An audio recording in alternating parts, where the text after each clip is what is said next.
Hello, this is Eric Anderson from the U.S. National Kubb Championship, and I am extremely fortunate this evening to be out at Ellringer Farms, Ellringer Acres, here south of Eau Claire, Wisconsin. And the 2010 national champion, Aaron Ellringer, invited me out. Thank you, Aaron. I really appreciate it. My pleasure. And for those of you that do not know Eau Claire, I kind of live, or Aaron and I live in the same neighborhood, probably about 5 blocks from each other. And I just feel like I'm in the middle of God's country out here. It's about a 10-minute drive for us. It's unbelievable. Yeah, I love nice. it. Yeah, Yep. I love it. And this is your training compound for the next week. Is that correct? That's true. My dad recently left to do some high altitude training in Arizona. He's also picking up our 4th. And so two of the ringers are here, training out here. Nice. All week long. All week long. All week long. And right behind us is actually the training pitch, if you will. Can you tell us a little bit about the farm? I mean, this is a farm. This isn't just we're out in the country. I mean, this is a farm. In as much as a small farm can exist today and call Yep. itself a farm, I mean, we're trying to produce food for people in Eau Claire. And also, that's where the idea for Kubb Farm came, because Kubb is growing, and it's something that's growing here in Eau Claire. And so putting the two together helps to make a farm sustainable. Everybody always has to have a second job or something to really help make the farm pay. And so we're trying to make Kubb, it's a trickle of income, but it's more fun than anything. Nice. And you have chickens out here. You have ducks, if I'm not mistaken. I got Chickens, some duck eggs. a couple ducks, Right. some angry bees, Angry bees. which make really sweet honey, Right. and a smattering of vegetables, some garlic, cash crop, a bunch of couple acres of rye. Now, real quick, and we'll get to Kubb real quick, but this is pretty cool. If you go on Google Maps and you zoom into this property here, you'll see a really neat mowed area behind the house. Is that correct? I mowed a 2-acre peace sign. Right. Because I had always wanted to show up on Google Maps. Right, I always look right. for your car, or Yep. where's my house, but it's Yep. I want to be able to see what's going on. So that was fun. Right. Yeah, that was cool. The first time I saw that, I was like, wow, this is really cool. So then my next thought was maybe next year you could do a king or something like that. That was the plan, but we Okay. actually needed to mow it all for hay. Okay. So All right. So a lot of, I think everybody knows that you won the national championship here in Eau Claire in the year 2010, you and your dad. And, I'm really excited about this week. I was down at the farmer's market today, literally 3 or 4 people stopped me. They were talking about the tournament. They had a couple people that they were starting to make their own sets, and they gave it to friends, and their friends love it. And the friends already had plans this summer to travel, but next year they're already planning 2013 on their calendar. I mean, Kubb is really part of Eau Claire now, and I think Eau Claire is part of Kubb. I'd like to just hear your thoughts on that and your experience here in Eau Claire just over the past 5-6 years with Kubb, and kind of your vibe, your feel of what Sure. Kubb is here in Eau Claire right now. well, I would take it back a little bit. Eau Claire, in and of itself, is known as a test market, actually, for all sorts of market researchers. Okay, yeah. So we have this grocery thing in town Right. that all the grocery stores are signed up the shoppers hotline, where they just very meticulously track people. They track people's TV viewing habits and all this sort of thing. So we kind of, in Eau Claire, we're aware more than other communities of what we do and how it impacts and how the media impact what we do. And Kubb has grown in this way in Eau Claire, where we've been able to kind of see the fruits of our labor. We've been playing and working on making Kubb just not a game that we play ourselves at home, but specifically trying to make Kubb the game of our community. And so it's been fun to watch what pays off, what we feel was useful doing. And so going into schools for years, going into schools and teaching every single 4th grader, that's kind of our goal. We haven't achieved that, but just knowing, we've seen the neighborhoods where we've taught Kubb to kids. Right. That's where people are playing Kubb. Yep. The families are playing Kubb. Yep. The kids know how to play when we go to a park or we're down at the farmer's market. we know to not just say, oh, hey, come on and play Kubb. We always say, well, how'd you hear about it? Right. So that we know what's working. Schools is working. Big public events is working. So that's been fun to watch it build, and how a community can build it is, personally, I think kids, it starts with schools, as far as just getting people playing Kubb. Right. And it's interesting because a lot of times Aaron and I will be at the same place, and we'll or if it's one of my favorite places to play is at this the Wise Bluegrass Festival, right? And for a lot of times, or wherever you're at, you ask an adult if they want to play, and they're a little hesitant to play or whatever. But kids, they seem like they jump in. You know, the kids want to try it. They want to give it a try. And like you said, I mean, we've been really focusing on trying to get the kids into Kubb and try to get it to be part of their life. You know, for your son, and we'll talk about him a little bit later, playing with this year, is like somebody's going to ask him in 20 years, when's the first time you played Kubb? And his response is going to be, I'm too young to remember. yeah, I have no idea.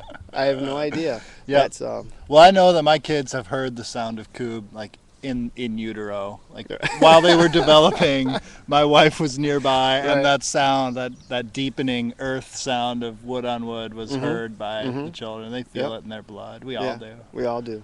And right now, I think throughout it's always fun to hear when new people are learning the game and everything like that. But this week, and maybe last week a little bit too, but this week, I mean, there's a vibe going around town, isn't there? It's huge. It is, seriously. I'm not just saying this. And if there were a celebrity of Kubb, not that I want a big head, but I'm known for Kubb. Right. I recorded a commercial with you.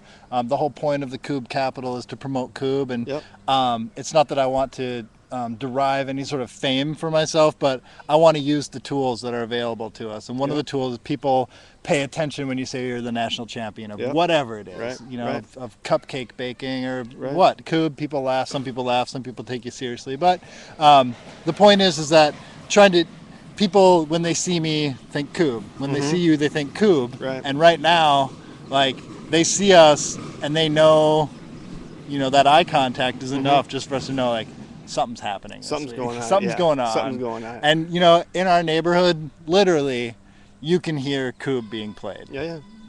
I was counting the other day, and I think our neighborhood, and we don't live it's not like a neighborhood in like Chicago or St. Paul or something like that. I mean, our neighborhood's kind of small, in itself, but I think there's like about 6 or 7 teams that are playing from our neighborhood. Easily. I mean, your family's on 2 different teams. Yep. Your daughter's playing on a team, and you and your son are playing on a team, and your dad. Yep. Yeah, it's a great time of year right now. As I posted a little bit earlier on Facebook, everybody from Eric Goplin at Minnesota Kubb that started off the season this year with tournaments, and at the end, when we're going to end probably in I think Dallas. Thank you to everybody. Good luck with everybody and everything like that. But this is our week. It is. This is our week. Eau Claire is hot right now. Yeah, it's this hot. is the point. We've worked hard to earn this, too. Yeah, There's right. no doubt about it. Yep. I mean, somebody had to go to those schools. Somebody had to go to these parks. Someone had to play when it was raining. Someone had to do all in the middle of winter. We were there. People ask us. Yep. We show up. The Sons of Norway say, hey, we need someone to show us how to play Kubb. The neighborhood association calls. They say, hey, we want to teach someone to teach us how to play. Someone has to do it. Yep. You and I have families. Yep. Our families dedicate a lot of our free time to Kubb. Yep. And so let's ride it. Let's do it. Right, man? Right. Yeah, let's just keep going, man. Let's just drop the top and just ride, man. Yeah. Let's just get it going. This is awesome, man. You don't get to sit down with a national champion very often, and we're fired up here at usakubb.org, everything like that. You've talked a little bit about in the past on the radio about in different interviews about why you like the game, why you like the Kubb. And in Kubb Nation magazine, you had a poem in there, and you talked about Kubb and that and stuff like that. But I guess if you could bring it down to like just 1 or 2 things, I mean, we could talk an hour about this. You and I could, and we have, right? We have. I was at his house at 4:45 in the morning yesterday, and we were playing Kubb. Me, him, and Zach Barnes for an hour and a half. Hour and a half. That's the way we do it. We have families. There's no other time to play. No. Unless it's Set 11 the o'clock at alarm. night. Yeah, you gotta play. But if there was 1 or 2 things about the game, or just in general, like what? Easy. The game is constantly evolving. For me personally, just as a hobby, and then it kind of overwhelmed me, and I don't know what to do with it. But Right. it's a connection to nature and the earth for me. It's being outside, challenging my mind, and playing with wood. It's a very deep spiritual connection. Right. There we have it. Yep. And you play barefoot?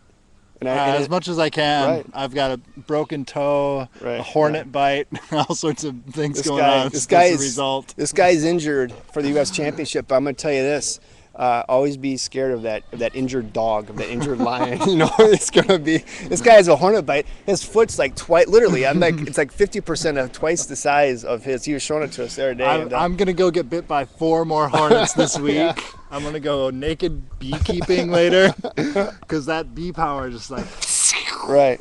Yep. We that's great. That's I think, and that's the thing that I don't know if everybody really thinks about or whatever, but it is that type of thing where if you play with, and a lot of other sports, you're playing with some sort of I don't know what the words are, but not that Kubb pieces aren't man-made, but the Kubb pieces it's from nature. Right. I guess if that's what I'm trying to say, right? Yeah. It's always very direct. There's right. no question what you're throwing is a piece of wood. Right. And there are Kubb sets coming out that are plastic and all these other things, and I don't know that it would necessarily ruin it, but it would definitely be a different, a different feel for me. Yep. And I think it's this game. For some, it's a game. For some, it's a sport. For some of us, it's both. Right. That's kind of where I'm at right now. I'm thinking of it as both.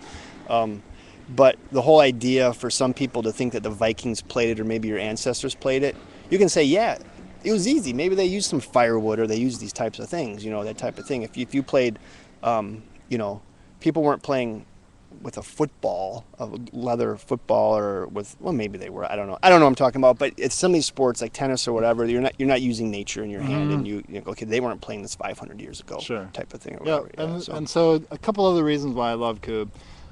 How I've seen it with my family, a connection with my dad, connection with my son, and it's a game that is so versatile in being able to play with each other. And I don't know how many people are familiar with a way of playing Kubb against yourself. Yep. Where actually, tell everybody about that. This is awesome. You introduced it to me like about a year ago, and I love it now. Basically, I was playing Kubb a lot with my son. Yep. And he felt crappy all the time because he wasn't good. And I wanted to practice and actually play and hit pieces down. And so I didn't want to back off or take it easy on him. I wanted to play hard. I wanted to play good. And I want to practice. And so it was just, I couldn't do it. I couldn't play with him anymore because I couldn't put him in a situation where he thought he sucked. And so it dawned on me.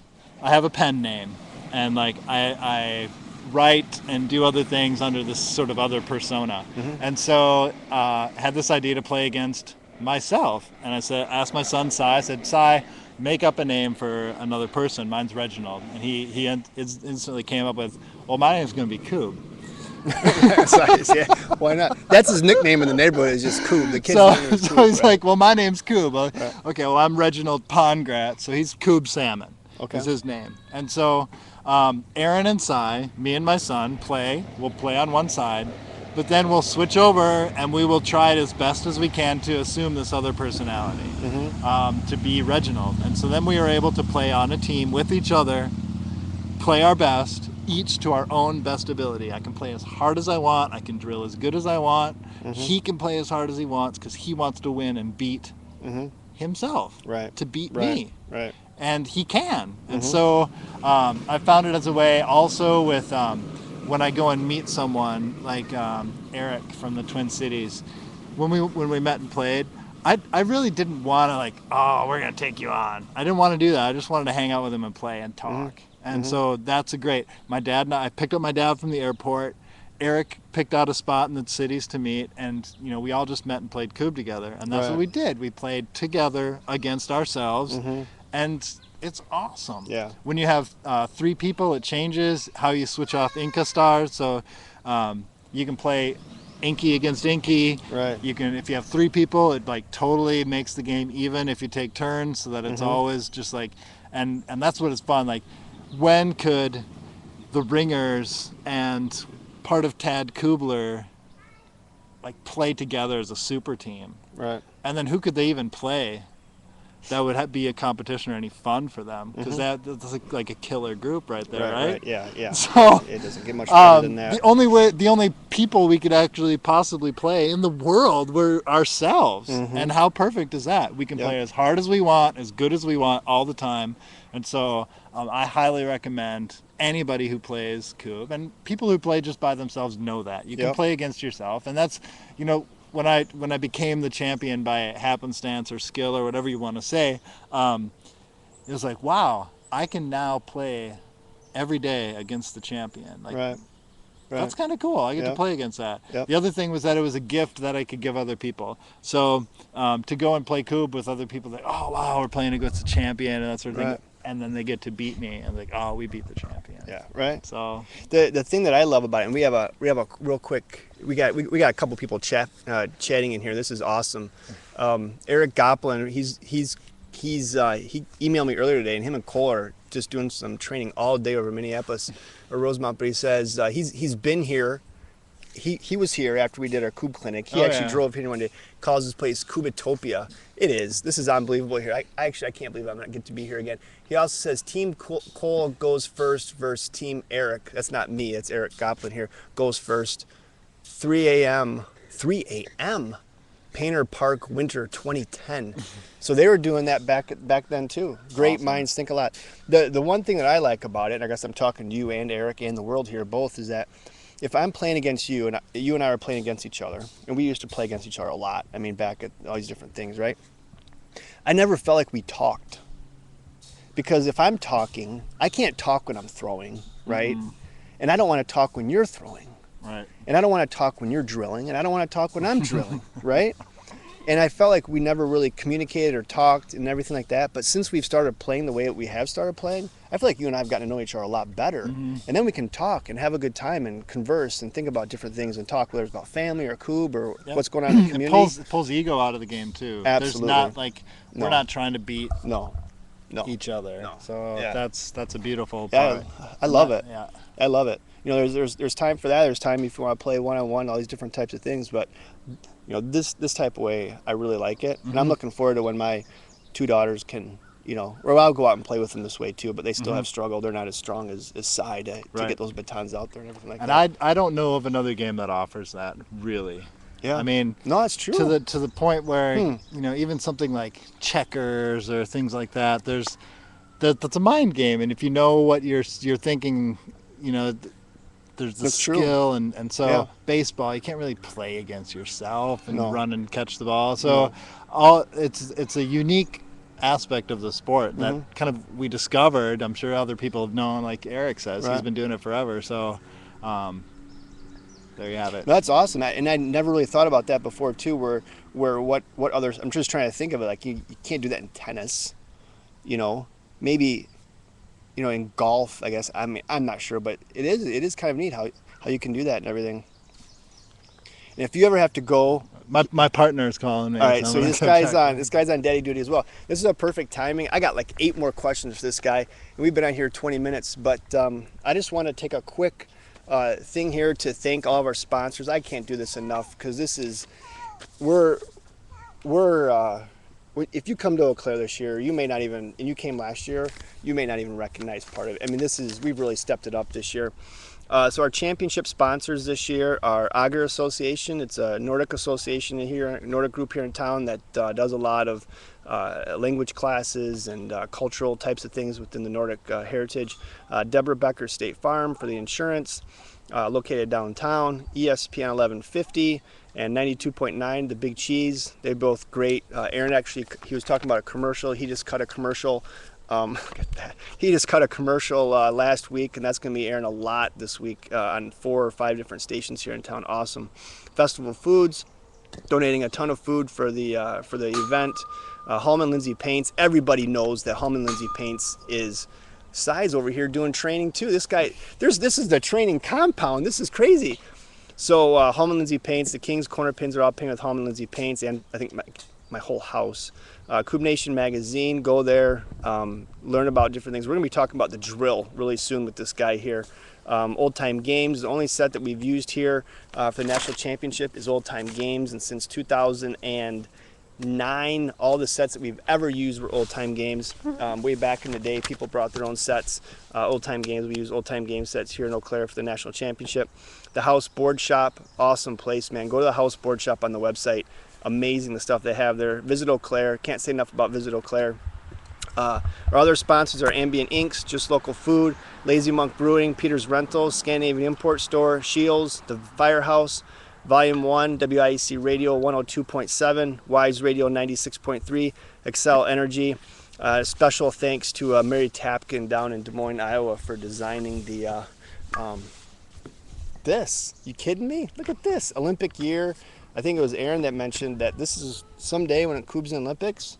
That's it. Yeah. That's it. Might need to tighten up that baton a little bit. Just a little bit. That's a little bit. But that's just because of Kubb injury, excuse me. Kubb injury. We got Kubb injury.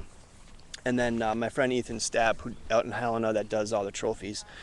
Great stuff. Oh, also Smiling Moose Deli downtown there is a sponsor as well. So that Friday night, we got a little Kubb injury.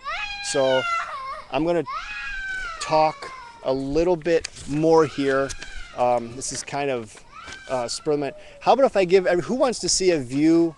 Kubb Nation magazine is great. Check it out. Thank you, Pluto Omega. I appreciate that from San Diego, California. I'm gonna go off schedule here. Aaron doesn't know what questions I'm gonna ask him. I'm still gonna ask him about his unikilt. I want to ask him about Kubb and Eau Claire in another 3 or 4 years, but maybe we talked too much about, or not too much, we've talked enough about Kubb and Eau Claire so far. I want to talk to him about the Ringer's reputation okay, here he comes. Dude. All right, you ready? I just gotta say, okay. that actually was not a Kubb injury. That was not a Kubb injury. My son found these. I don't know if he dug them out of the trash or what. Yeah. But not a good Not idea. good. Not a good idea. Did the little guy get hit with that? He did. Okay. He hit That's himself with it, why actually. you don't play ladder golf or whatever. Testy toss. Testy toss, but you got to hand it to Cy. He's cross training right now. He knows what he's gonna do. So Yeah. I'll just tell the world what some other questions I was gonna ask you. Okay. Let's have it. So let's have it. So the world wants to know. Okay. All right. Kubb noobs are. Right, Kubb noobs are for real. That's the second time that Kubb noobs. Kubb noobs. They're on the map now, as far as I'm concerned. They're on the map. Nobody's going to take Kubb noobs lightly at all. Kubb noobs are in the house. Let's talk about Team Red Cedar Yacht Club. What we're going to do is at the end, we're going to talk to Aaron and get his idea about Red the Cedar tournament. Yacht Club is the first tournament game I ever remember playing.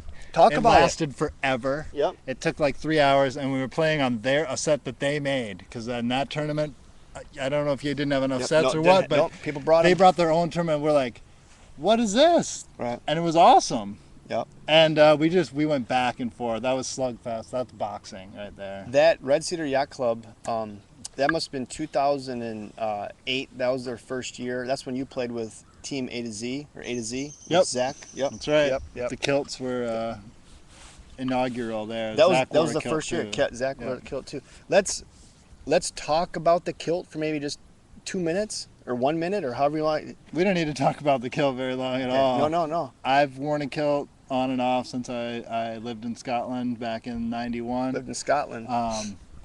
I wear dresses. I have no qualms about it at all. And some people have an issue with it. Okay. And one thing, I wear it because it's comfortable. When it's hot out, I can stretch and move.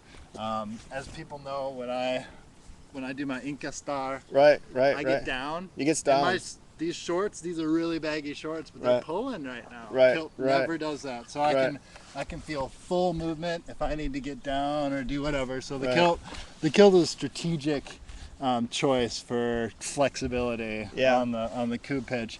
What I did find out as well, Kubb noobs are proving it right now. Like trash talking. Yep. I like that. Intimidation, wearing muscles. The team Kaboob, whose theme was like, wear bikinis. Wear bikinis. That was a couple years And ago. I think that was it was a tactical decision to maybe distract people and do better in the tournament. Maybe Right. maybe that wasn't their intention, but it did. It did. It worked. It So worked. to think that mind games or that this sort of thing doesn't affect Kubb, it does. It's part of it. Yep. So I know that the kilt intimidates some people. It does. It just does. Yeah. Dude's wearing a kilt. Yeah, and so whatever. National champs wearing a I'm kilt. not tough because I wear a skirt or Right. a different type of clothing. It's ridiculous to think that I'm a better player or anything different. I mean, I know that soccer shorts are just as flexible as a kilt. Yeah. I don't like soccer shorts, so whatever. like kilts. I wear a kilt. There you have it. Yep. And this wants me. I want to go down two different roads here with this, and I don't know which one to start. I got to figure out this thing about the ads coming on because I got to read more about that because I don't know if you got an ad. It doesn't come up to tell me that it has an ad. But I'm gonna look. Pluto Omega. Thank you for checking that out for me from San Diego, California. Yeah. This is still early evening. This guy hasn't even probably gone out to dinner yet. Out there, probably has margaritas and fish I'm tacos. fasting this week, so I don't need any dinner. Fasting. This guy is going. So, I want to talk to you about two things for sure. And we're at 25 minutes. This is nuts, but we're going to go about 45 minutes. I think we have enough to talk about. You brought up two things. You brought up intimidation and then I would maybe make that go to reputation, right? And you talked about the way that you drill. Mm-hmm. And so I'd like to just say those two things right now, just so we don't forget. So you know what I want to talk about, so I don't forget what we want to talk about. Let's start with team reputation. Just real quick, and I'll intro it this way. A few times people have said to me, we don't want to play the ringers, or they say, obviously if the ringers are going to play, they're bringing their lunch pail. It's going to be a long match. They're not going to give you anything. That's just me being honest. I mean, that's just the way it is. It doesn't matter if I'm playing you or somebody else is playing you or whatever it is. Can you tell me about like what you think your reputation is or what you think of your reputation is, and maybe not necessarily what reputation of specific other teams are, but what other reputations there are out there of other teams? Does that make sense? Sure. Yep. Well, the first time reputation really became an issue for me was after the national championship. The next following spring, we came to Rockford. Okay, that was when you won 2010. Yeah. Okay, went to Rockford. Okay, Yep, I got you. my dad and I went down to Rockford. We Right. drove down to Rockford. We felt, and this is something that I don't know that everybody who's in this sport necessarily feels this way. I feel Right. like I had the privilege of becoming Right. the national champion. Right. Yep. Other people came and played Kubb, and they lost, I won, and they gave me that gift. And so Yep. I didn't just want to waste it. Like, you don't win Miss America and just like go and sit home. No, you you like don't. go out in the parades and stuff. Right, you go in the Well, parades. Yep. there aren't parades for Kubb, Yep. but there are tournaments. Right. And so I know that other tournaments, and in order to build the Kubb movement, people need to learn about it and play more. And so for a tournament to be able to say, hey, the champs are coming, or the 2010 national champs are coming all the way to Rockford to play Kubb, I felt an obligation. Yep. We wanted to, but there was also, I think there's an obligation for people to use it for good, not to just, we're the champs and God, I'm so awesome and stay away from me. So wanted to use that. So we come to Rockford, and I really still believe that my dad and I, we're good. We're definitely lucky, but we're not that great. That's the way I feel. And we'll talk about that a little bit later. First, but go ahead. So going into Rockford, we're like, dude, we're not going to do well. We're not. I don't have an ego like that. I didn't think that we were playing. We didn't really practice much. But we got there and we started playing, and we're playing okay.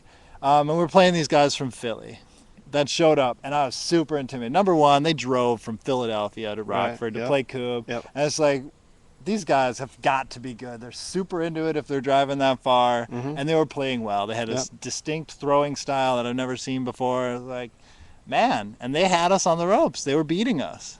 And I remember someone from Des Moines walking up to them and saying, those guys are the national champs.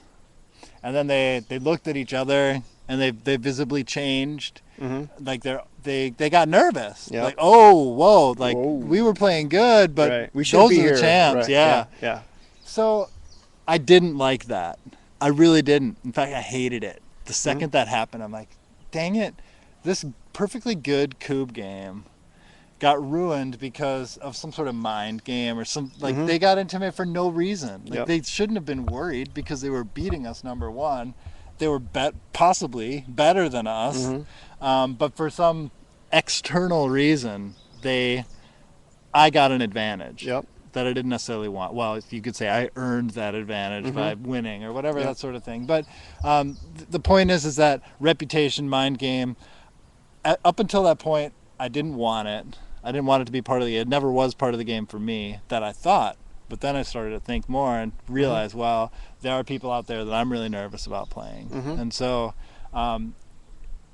because I saw it impact other people, it started to become part of, okay, well, it's part of the game now. I can't walk away from it. And Kubb play was hard. There were high level of competition, and you had to really play well. And so to me, that says you need to take every advantage you can, every possible little advantage. What little thing to knock down one more Kubb? And so reputation is part of it. If people are scared of you or they get nervous around you, they might play less well. How can you not take advantage of that? If it's available to you, without going into some sort of ethical thing. I mean, you can, like try to scare people while they're throwing or something like that. You know, Aaron, don't do that to me. That might not technically be illegal, but you can definitely end up pushing like the reputation or trash talking beyond. Like there's the playful level of it, and then there's like harassment or going too far. So I wish there wasn't that aspect of the game because I really genuinely love just to play, and I don't like go places and they pull out the medal and say, hey, I'm ready to play Kubb. Who wants me? That's not what it's about for me. So and I think there's certain teams out there now, and this is one thing that I'm really excited about this year, is to see it evolve this year, that I think certain teams maybe have certain reputations for maybe how you can, or I don't say how you beat them, but maybe almost how you have to beat them, and what certain teams, what they're better at than other teams, those types of things. And that leads me to this, is that since we decided to change this tournament, the national championship, into a mandatory at least 3-person team tournament, my whole thought process has been, there's a lot of people out there that are really good / great, I would throw great in there, at throwing 3 batons, right? There's a lot of people out there that are pretty good and great at throwing 3 batons. I'm very curious to see how those individuals play with 2 batons, and then how those people that were maybe kind of good, if they're maybe even better with, like, maybe they don't hit as higher percentage, but maybe it's the same percentage or something like that with 2 batons. And that's one thing I'm very curious about. And playing with you in Madison, I had the opportunity to play with you and your dad in Madison, and before Madison, I mean, it's not a secret. Him and I, we would meet like 2-3 mornings a week at 4:30 or 5 in the morning and play. And right now, when you have 2 batons in your hand, you're pretty darn good, right? I mean, you're feeling it. I haven't been feeling it this week. Okay, he hasn't been feeling it this week. He felt it that day down in Madison. Honestly, I'm a juggler. I have been a juggler for a long time, and 3 is just a really magic number for batons for me. And I do feel a loss with 2. I really do. But even playing with you this morning, I mean, when we were playing, I mean, even with the 2, and this is not even 5. This is 5 o'clock in the morning. I mean, we haven't eaten breakfast. You're drinking like iced coffee or something, right? I mean, we're not in mindset, whatever. I mean, but I mean, you're going 50%. I mean, I guess, I don't want to sit here and say, oh, you're the best or whatever, that type of thing. But I guess mentally, where are you at to where you want to be at 2 with 2 batons in your hand? Are you trying to be 50%? Never, no, I want to be 100%. That's always my goal, is to perfection. Like every time I throw a baton, I want it to go down. Right. everything to go down. Mm-hmm. So, in one sense, I'm never happy with myself, and I'm never satisfied. I'm always hungry. Right. Do you ever get down on yourself because you aren't meeting that expectation? Because that expectation, that expectation is maybe it'll be met in a round or maybe back-to-back rounds. You know, theoretically, you could have back-to-back 2-for-2 rounds or something like that. But I mean, eventually, you're not going to go 2-for-2 each time. Mm-hmm.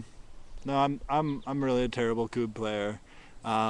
We were totally lucky in winning. We didn't deserve it. I mean, this is like a therapy session right now, right? Right. Okay. No. Yeah. It's fine. Okay. Yeah. When do I get to start national champ and be a therapy? No, I mean that's right. That's where motivation comes from. If I thought I was awesome, I wouldn't practice. True. But I'm not awesome. I'm actually really bad, and I need to get better. Right. And that's the mindset I have, and always will. Yeah. And that's the way I'm with everything. I think I'm a terrible dad. I need to get better. Mm-hmm. You know, but other people's feedback sometimes makes me feel better, and that's I think there's an ounce of realism. Like, realistically, I am not that good if the goal is to shoot 100%. Right. True. But if what you say is like 50% is awesome, man, right. Well, then maybe your idea of being great is achieved, and I could say, yeah, I'm great, I can shoot 50%, but that's not 50% is half of what I want to be. Yeah. I tell you what, and I'm not sure if it's in the video that the one guy took, but there's a couple shots in there that you went last in our rotation. It was just, I mean, we could go on for we could talk about it for 2 hours, the team chemistry, everything like that, with a 3-person team as opposed to a 2, and we talked a lot about it in the car on the way back, and if we should have mixed it up a little bit more, you know, those types of things. But man, you hit a couple shots. And I think I was just screaming. I was like screaming. I was like, because when you're going last and that championship game, that third game, I'll be honest, I don't know what happened. That was probably the worst game I ever played in my life. And to have somebody at the end playing cleanup, just carry you along, and that type of thing, man. That was exciting for me, and that was actually a fun tournament to play in.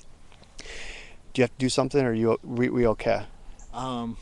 I don't know. It's quiet. It's quiet. So we're gonna keep going. I like to say we got 444 viewers right now. Maybe I need glasses. That's 897. 890. Yeah. Okay. Great question. That must be to me. Thanks, Pluto Meg. I appreciate that. Aaron, do you have scouting reports on other teams and play them differently? That's an amazing question from San Diego, from 2 time zones away. All right. Yeah, let's scouting do that. Reports. Take it away. I pay attention just from having played and being part of the community here. You know, what is it? Half the teams are from Eau Claire, so I happen to know a lot of people. But I don't pay attention too much to that, because that's part of the mind game that, like I said before, I don't want to be part of that. As much as I can, I don't want to be part of it, because I am intimidated by other teams out there, and I don't want to be intimidated by them. Right. And so to kind of buy into this whole game of like, who's going to be intimidated by me, and that I want to minimize that as much as possible. So no, I don't really scout. I know who's in our groups and who might be coming up, but the fact is that when the day comes, you got to play really good Kubb. Yeah. It does bring up something though for me, at tournaments in particular, is playing to your opponents, and that's something that I don't really want to do, and definitely don't do consciously, but I know that I play to my opponents, and if we're playing some newbie beginners, I'm not paying as much attention. Yeah. And I don't play as well. Mm-hmm. And you know, part of me thinks that's awesome, because it's just part of making people at tournaments feel good and you know, feel more competitive for them. But in a way, I really shouldn't be doing that. I should be playing my best. Right. And so I maybe should be doing scouting reports. Maybe that would help. But that's not really. It's taking a little further than what I want to be, where I want to be. One thing, and I wouldn't mind doing a whole show on this and getting like about 5 or 6 different of the incarcerates to do this forever. But one thing that I've noticed over the past year is when we played in Madison, you said, "Hey, Eric, you're going to be the incarcerate, right?" I was like, "Cool, let's just go with it. You know, that's great. Let's do it." And in my mind, again, you don't want to sound a certain way, but I knew who we were going to either meet in the semifinal or final. Mentally, I knew we were going to get to that far, and we were going to have to play the big red machine in the final or the semifinal. So in my head, the night before, I'm thinking to myself, I'm going to have to go back and forth with their Incastare.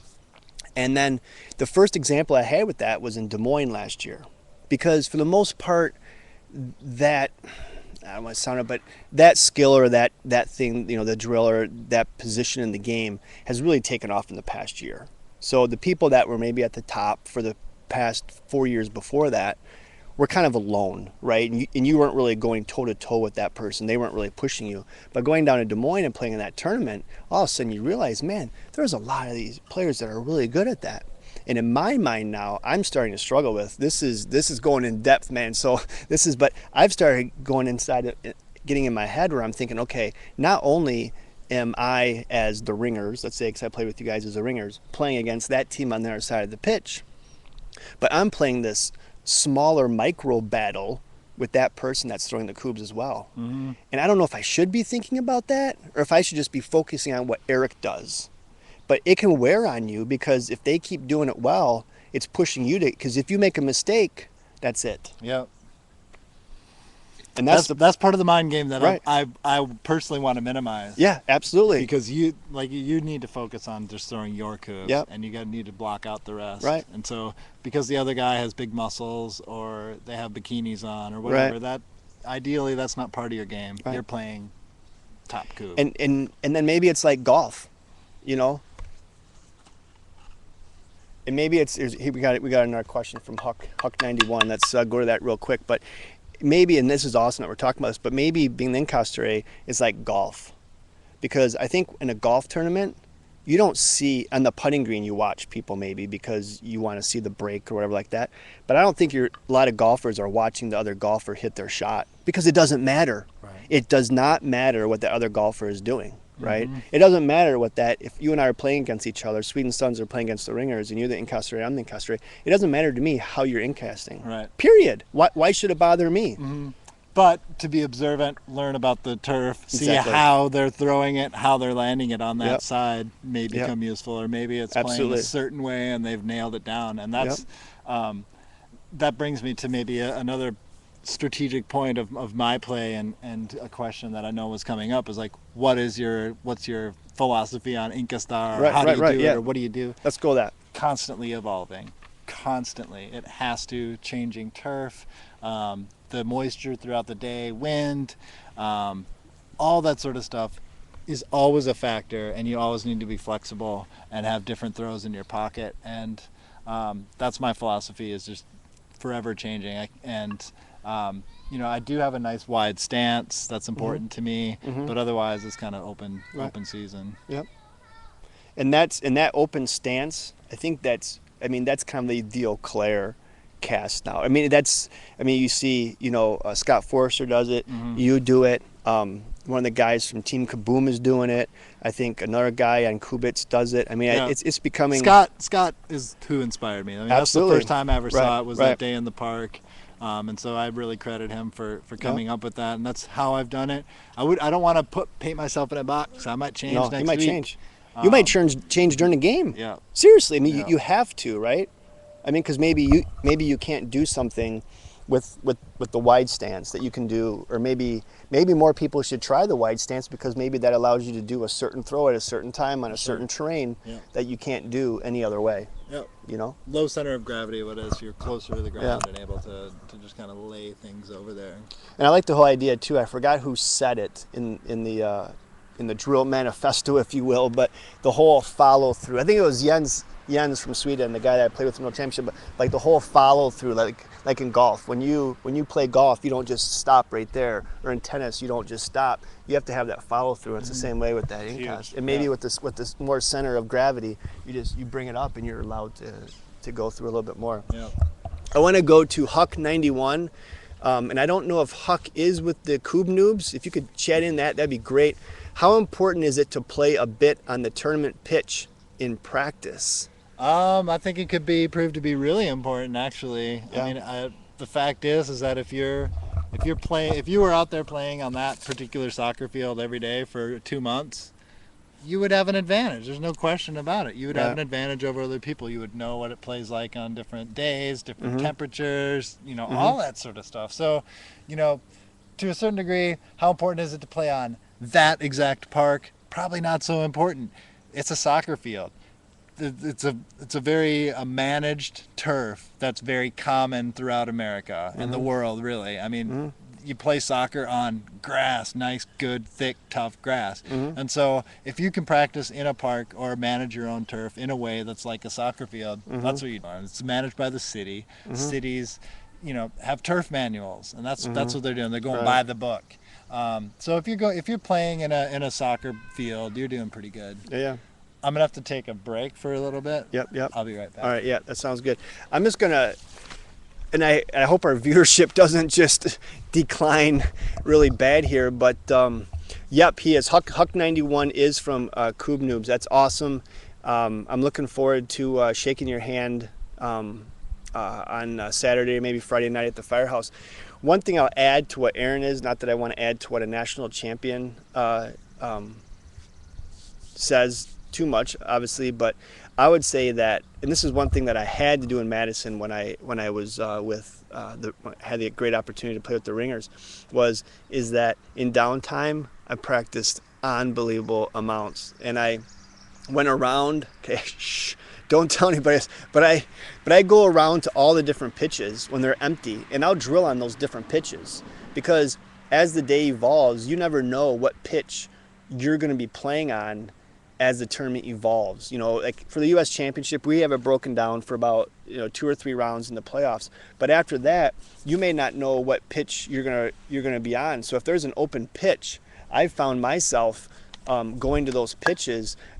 Jesus, Aaron's throwing at me. You hear that wood? That's the training compound here. Holy wow. But that's one thing that I would recommend, and that's one thing I want to talk to Aaron about next is, advice to newer players, or I guess my heart is with the young players as well, like the Koopsicles and some of these teams. We had the amazing opportunity to scrimmage with them, actually I was with their team. But go around to the different pitches throughout the day and practice your drill on those pitches, because you never know what pitch you're going to be playing later in the day, and it's all about accumulating that knowledge. And that's what I did in Madison. I went around. It was hot. I mean, it was sunny and everything like that. If I can just get 4 or 5 and go on each pitch and go in each direction, because I didn't know what pitch we were going to be on in the semifinals or final. Right. It was obviously going to be one we hadn't played on that day, because the team we were going to play wouldn't allow that to happen, rightfully so. I mean, I don't want to play. I want to play on a pitch that none of us have played on, but I had been on that pitch earlier in the day throwing, right? But it still wasn't good enough. So we won't go that route. Well, I mean, just a quick comment. Ideally, that's not a factor. Yeah. Ideally, you're designing a tournament, and that's part of the reason we're at the soccer park, is that it's a managed turf, right, where there aren't so many inconsistencies and things. Yeah. And it's you'd like to think you can just play anywhere, but you also don't want to give people advantages that take away, I think, from that kind of true spirit of the game and the real earthy wood on wood. Yep. And that's actually, I was just out there today measuring distance for extension cords for a couple new things we're going to try to have out there this year. But there was like 3 teams out there practicing today, a couple of them together and everything like that. It was kind of fun to see them out there, and kind of just, this is where we're going to play. So we're going to drive one of the team was from Chippewa. Yep. They came down, and a couple other teams were from Eau Claire, so that was a good time too. We're 50 minutes into this. This is awesome. Our viewership is actually spiking right now. We're just getting started. I see there's 8,400 people watching right now. I'm gonna do something real quick. I'm gonna take this camera and I'm gonna show people the backyard here. I don't know if this works, or it's probably not working very well with the sun down and everything like that. But here's a look at the farm back here, and this is the training compound. This is the training pitch right here. This is probably isn't doing a whole lot for people, but this is it right here. This is where Aaron's dad lives, and Aaron's dad comes out here and blasts. Aaron's dad is one of the better blasters for my money anyway, in the country. hopefully we're back to kind of where we were here. If you had any kind of advice for maybe some younger teams that are younger in age, let's say like, in high school or early in college, or maybe even people that are just learning the game, because I've seen the learning curve, stuff that it took 2 or 3 years for you and I to learn or to evolve through and things like that. They're watching you play and they're learning it right then and there. That was in Rockford. There was the team. It was this curling club from Janesville or something like that in Wisconsin, down south of here. And then we meet them in Madison. Next thing you know, this guy's drilling pretty good. And you taught him that. I mean, you showed him how to do that. Yeah. Like I said, I learned the stance from Scott in 2010. He was one of the first people ever doing the drill. So nothing is ever really invented in Kubb. I mean, especially if you buy into the idea that people have been playing it for a long time. I mean, you're never doing something new. You're not the first person to knock 10 down with one baton and get over yourself. Right. So the idea that I have any secrets is really true. I don't buy into that. But I think of Kubb as an open source sport. I really like the open source idea where people collaborate and you all get to better as a body. And that's where I saw right away. I learned from other people learned from me. They could just watch me, but a lot of times people ask, and I love it when people ask. I love teaching people because I know that next week when they come back, they will teach me something new. Those guys from Beloit that I taught something in Rockford, you saw it. I learned something new from them when they came back. They're like, "Hey, you spent a half an hour with me telling me everything you know about the drill and all your philosophies. Well, here's what I came up with last week. Have you ever thought about this?" And so by sharing and open myself, I hope to gain other things and build Kubb together. So what would I tell young people? Teach other people how to play the Kubb. That's awesome. I don't, other than you, how many people have taught more people how to play Kubb, in the last 10 years? I don't know if they're doing that in Sweden, as far as just like teaching people who've never seen the sport before how to play and what to teach them and how are all things that you and I have been really working on and developing kind of a curriculum for Kubb and how to learn it. And so I think by teaching other people, I get better. I always see, I tell someone, well, this is how I do the drill, and suddenly they move their hand in a different way. I get to see that magic happen. I can put that in my catalog of moves and move on. With that being said, let's talk about Kubb karma. That's right. Kubb karma comes right back to you. Kubb karma. If you're rude to people or act like, I'm right, not going to tell you how to drill. Are you kidding me? I'm playing you later. Right. I'd be an asshole. Yep. And I am an asshole a lot of times, but I try not to be. And so, comes right back to you. Yeah. Good point. Kubb karma. Whoever this Pluto Mega is, man, you know who Pluto Mega is? I just figured this out. This is the 2007 national champion. This is Kevin Connell. What? This is Kevin Connell. Kevin, Pluto Mega, you're the 27 champion. You and Emily. It is you, isn't it? It's you. It just put it in my head. You're out in San Diego now. Welcome back. Man, this is awesome. This guy did it. First year. Right on. Yeah, that's when you were the Just Local Fools, right? You played on that team that just local. Yeah. Aaron's one of the 4 people last year that got 5-year buttons last year. We're hoping to give out maybe about 20 this year or something. Cool. I'm kind of hoping maybe 15, but it's a database management Yeah, career. right. Yeah, we're going good. It's all going to be voluntary. We're just going to say if you've been here 5 years, come up and get your button. We're not keeping track of everybody, so it's more of an honor system. But it is one of those things. I remember being in Appleton last year. Paul and I went over there and played, and we were drilling, and Appleton was still a little bit new to the game type of thing, and they were actually at the point last year in August. Last year in August, they're asking you, why are you doing it in the front right corner, and you're just like, okay. Appleton was asking that less than a year ago. Yeah, and here, like 6 months, 7-8 months later, they are top. And that's right. Game. I mean, and they're competing. They're in the top of their club. That's a great point if you think about it. And people, some people come in, they say, some people really like sports and they say, oh, how can I compete? I want to compete in it. I want to be good.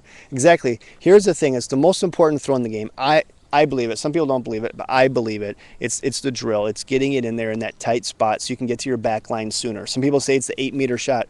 I say if you can't get to the 8-meter shot, then you got to get to the 8-meter shot before that, right? That's just my own personal opinion. But here's a club that they had no idea why Paul and I were throwing in the front right corner.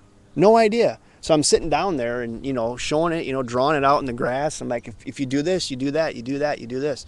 Next thing you know, they win Minneapolis.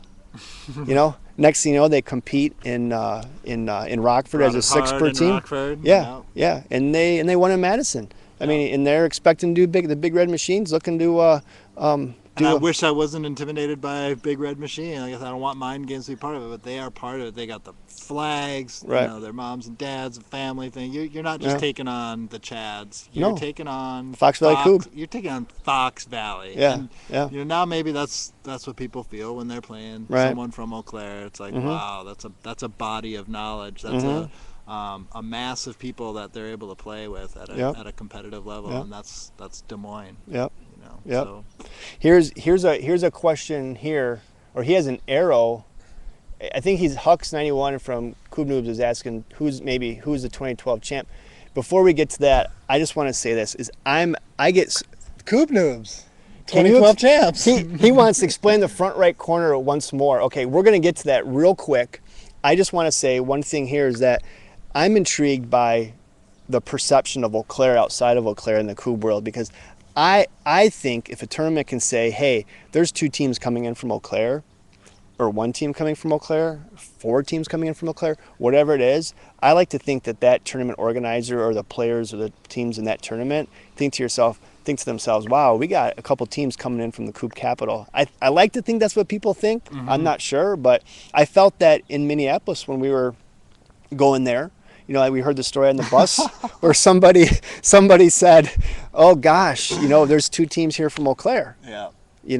And that meant something. Yeah. It wasn't just, oh, they're from Eau Claire. It means like, well, they're from Eau Claire, and that means they're good. Yeah. It must be. Maybe. Otherwise, they wouldn't say that. I don't know. I mean, and just to put the on the other side, if I hear someone's from Des Moines, that's what I think. Like, they're probably just not Kubb players. They're probably good because they've probably been seeing a high level of play and participating weekly. Yeah, absolutely. We're gonna. There's so much I want to talk about here, but if somebody chats in and asks about the front right corner, we're going to talk about the front right corner. We have to. We're going to talk about the front right corner now.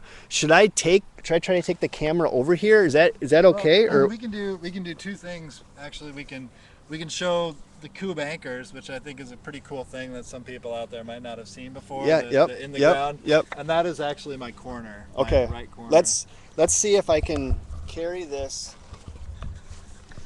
Huck91, we're taking care of you, buddy. This is the real deal. We don't mess around here. Yeah, if we can just bring this over, and then I can aim this down.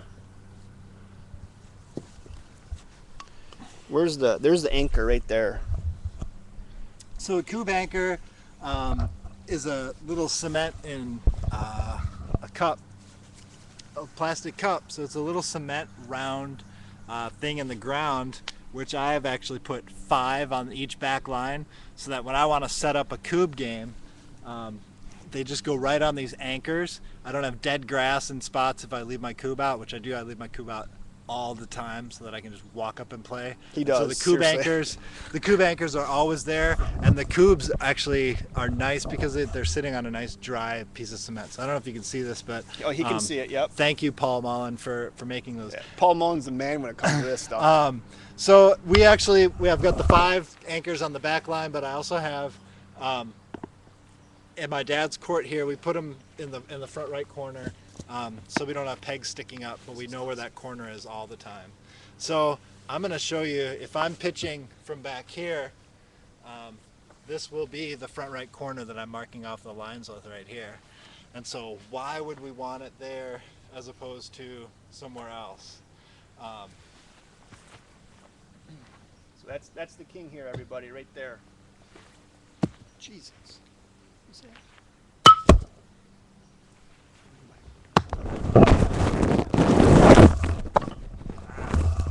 Okay. Well, here's the example. This is a great example, though. So, you can always tip Kubbs up two ways unless they're on the edge. So if I'm on the edge here, they have to tip it in. And if I'm further from the edge, further away from my nice little pile here, they could tip it that way and it would be far away. But because I'm on the edge, you can't tip it this way; it'll be out. So you have to tip it in. And so by being on a line, any line, you're able to kind of control a group. Any that go too far on this side out, this one here, it's out. I get to try that again. That's an advantage to me. It's not a bad thing that one was out, really, because now I get another chance to throw it closer into my group here, as opposed to it being laying further from the group there. So now I get to rethrow another, and the same goes for this line too. Exact same thing. If you have the ability for them to automatically be tipped in, and then the advantage of if they're out, you get to rethrow them. So kind of bad throws or mistakes on the edge are good. And it forces it makes it so your opponent has no option to put it up. And that's ideal. The ideal situation is there really is no choice as to whether it goes one way or the other. You're throwing them so well that you have to put them up a certain way, and that certain way is close together. And on the right side, we can maybe sit down now. On the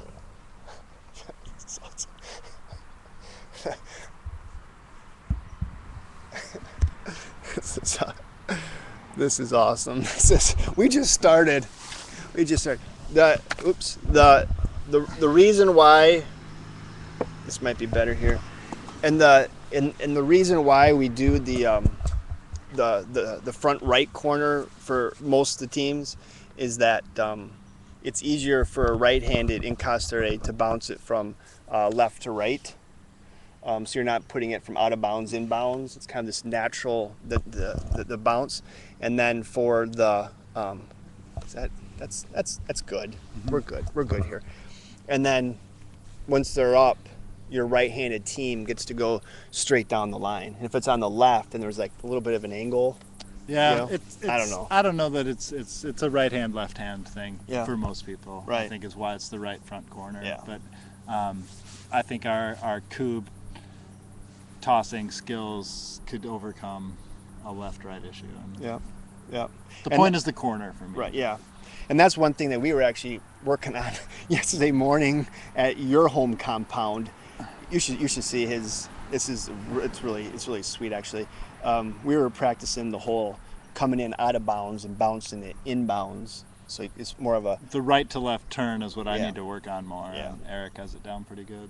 So it's kind of if your wall is built not on the line, and then you want to keep it going on that line, you just try to take it from the outside and bring it in so your wall is then on that line, so it's all forcing your opponent to do more. So I do want to say that if anybody's still tuned in at this point, they have officially reached Kubb Hero status. Kubb Hero status. We got Kubb Hero. Kubb Hero. Your check is in the mail as soon as you can. We're gonna talk to you again. So we'll get to juggling in the future. Is that okay? Sure. This guy's known for his juggling for Kubbs, and he actually wants to do something that's pretty cool at the Bluegrass Festival this year. Are you going to try to do it? Okay, let's talk about juggling. Can you tell the world now what you want to do, or is that a secret still? I need to perfect it. Okay. You can't unleash a trick that's just in your mind. Okay. And never actually done. All right. But let's just say it's explosive. It's literally, I was told what it is, and it's explosive. So, so with that, we'll talk about, because we're living in Eau Claire and having this guy be able to talk to us. Okay, Huck91 said, that was helpful. Thanks, guys. That's why we're here, Huck91, Kubb Noobs. That's why we're here, man. Kubb Karma, as Kevin Connell said, 2007 champ. I got a 2007 champ chatting in here. I'm sitting next to a 2012 champ. I'm the luckiest guy in the world right now. Let's just take we'll just go another 5 minutes, I guess we could say, or whatever like that. Let's talk about your team at Nationals, right? Why don't you tell everybody who's playing on your team, kind of your mindset going in, why you chose the team that you did you're the team captain of your team, obviously. What Why did you choose to have the type of team you wanted to have?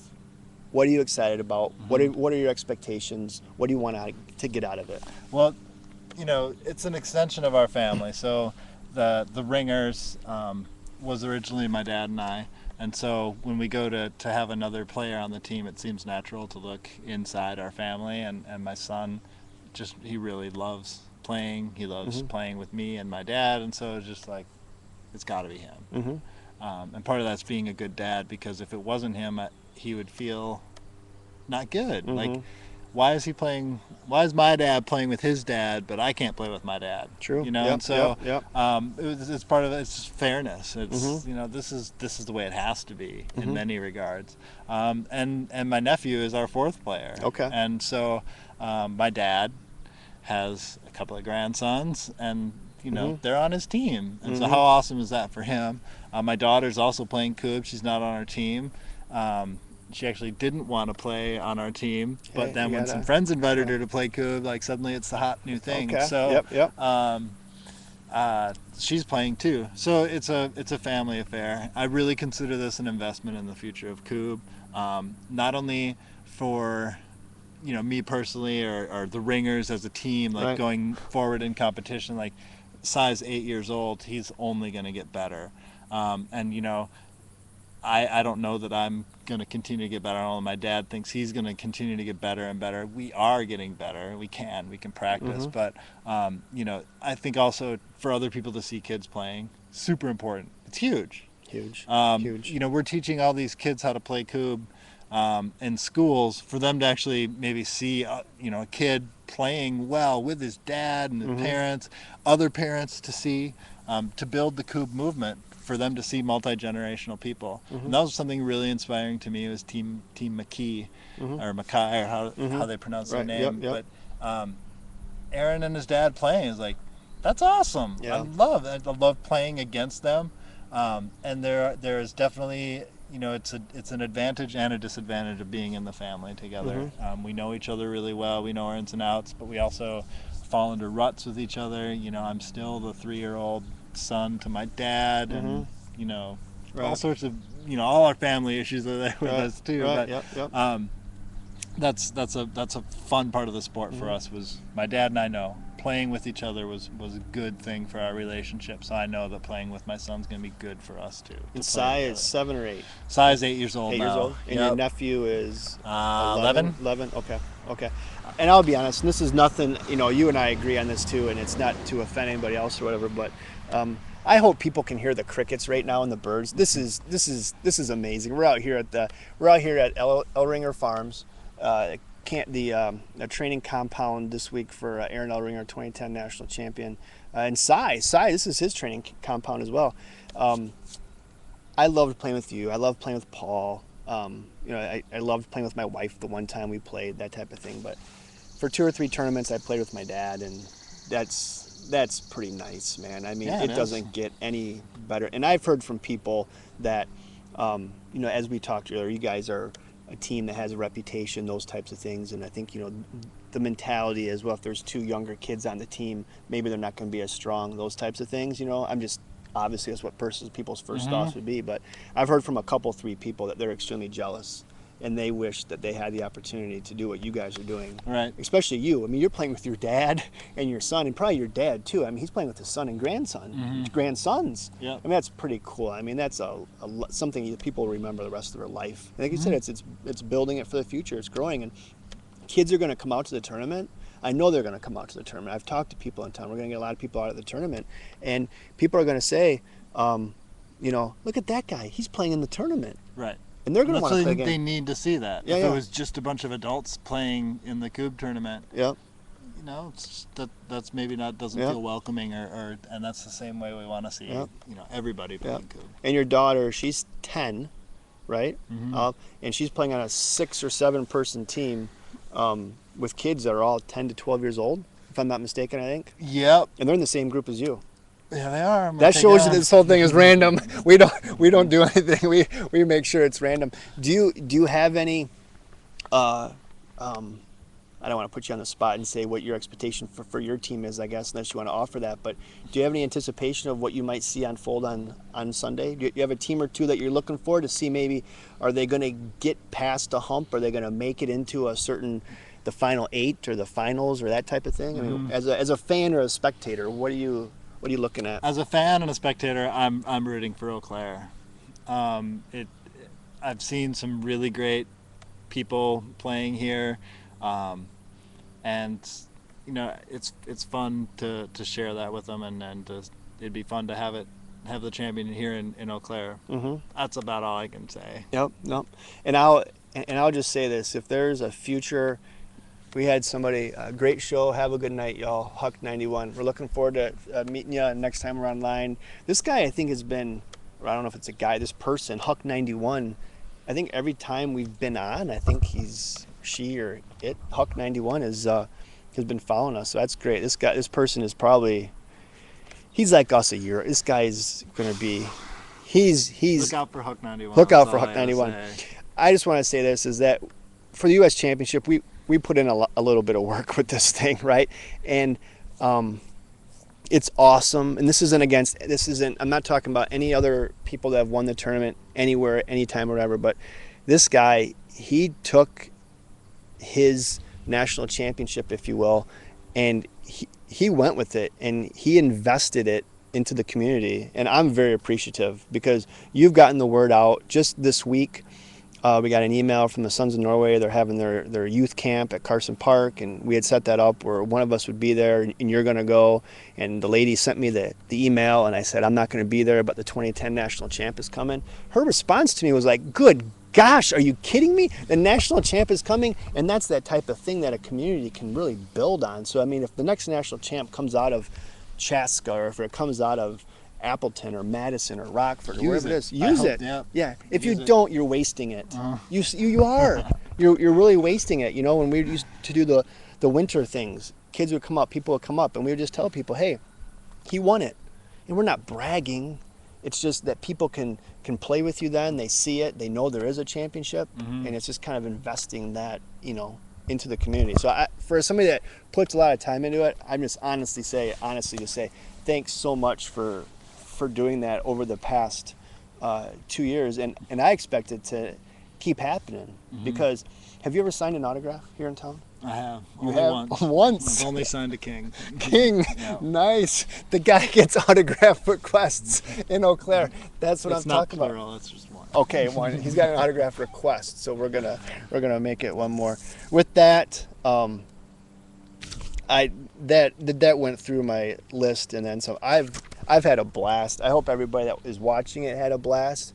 I hope that everybody that will watch it will have a blast. It was an hour and 12 minutes of just, where else are you going to get this? Kubb Nation. Kubb Nation. This is it. Is there anything else you want to add before we sign off here, or anything? Or we're gonna have to play some Kubb. We're gonna have to play some Kubb. Maybe, it'd be nice if I stop the record and then we keep the broadcast. All right, we can play a little match. Should we do that? So, good night, folks. Hey, thanks a lot, and remember, U.S. National Kubb Championship, July 14th and 15th here in Eau Claire. Go to usakubb.org for more information. Pluto Omega, forget that. The 2007 national champ said, good luck next week, Aaron, to you, from champion to champion. And nice work, Eric. Thanks a lot, buddy. That means a lot coming from you, man. And nice work with what you're doing out there in San Diego, man. You guys are movers and shakers. So with that, good night from Ellringer Farms, south of Eau Claire, Kubb capital of North America. Thank you so much. And tomorrow night, we're hoping to interview the Big Red Machine from Appleton, Wisconsin. Get more information on the Facebook page. I'll be putting it on there.